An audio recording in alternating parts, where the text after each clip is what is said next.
ദൈവത്തെ സ്നേഹിച്ചവരെ കുറിച്ച് ദൈവത്തിന് ഒരു നിർണയമുണ്ടായിരുന്നു.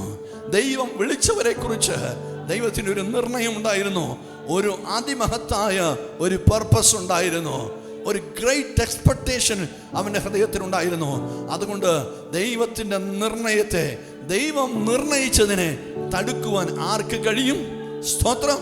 ദൈവം ഒരു എസ്തേറിനെ കുറിച്ച് നിർണയിച്ചു, അത് സംഭവിച്ചു. ദൈവം ഒരു രൂത്തിനെ വിളിച്ചപ്പോ ദൈവം ചിലത് നിർണയിച്ചു, അതുപോലെ ദൈവം അവളെ മാനിച്ചു. ദൈവത്തിന്റെ സ്തോത്രം. ദൈവം ഒരു ജോസഫിനെ തെരഞ്ഞെടുത്തപ്പോൾ, വിളിച്ചപ്പോ ദൈവം ചില കാര്യങ്ങൾ അവനെ കാണിച്ചു. ദൈവം അവനെ ചില കാര്യങ്ങൾ ട്രെയിൻ ചെയ്തു. ചിലത് അവൻ്റെ ജീവിതത്തിൽ ദൈവം തമ്പുരാൻ മറച്ചു വെച്ചു. പക്ഷെ അവനെ കുറിച്ചുള്ള ദൈവിക നിയോഗം കർത്താവ് ഫുൾഫിൽ ചെയ്തു. വിശ്വസിക്കുന്നവർക്കായി സ്തോത്രം. കാട്ടിൽ കിടന്ന ദാവീദിനെ അവൻ പാട്ടുപാടിക്കൊണ്ട് നടന്നപ്പോ നിർണയമുള്ള ദൈവം അവനെ വിളിച്ചു. അവനെ കുറിച്ചുള്ള നിർണയം നിറവേറുന്നതിന് പല തടസ്സങ്ങൾ ഉണ്ടായിരുന്നിട്ടും ദൈവം അതിനെ പരിപൂർണമായി നിറവേറ്റി.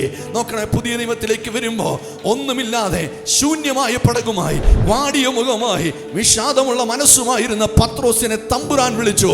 അവനെ കുറിച്ച് വിചാരപ്പെട്ട ദൈവം അവനെ കുറിച്ചുള്ള വിളിയുടെ നിർണയം പൂർത്തീകരിച്ചു.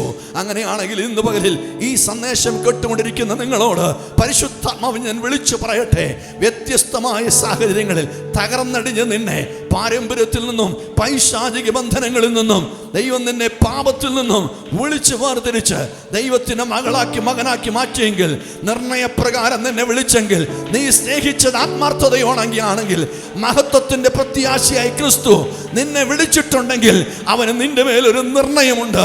അതിനെ തകർക്കുവാൻ ഈ ലോകത്തിലെ യാതൊരു ശക്തികൾക്കും കഴിയത്തില്ല. ഞാനത് വിശ്വസിക്കുന്നുവെന്ന് നീ ധൈര്യത്തോടെ ഏറ്റു പറയുന്നെങ്കിൽ നിന്നെ കുറിച്ചുള്ള ദൈവിക നിർണയം അവൻ പൂർത്തീകരിക്കുന്ന ദൈവമാണ്.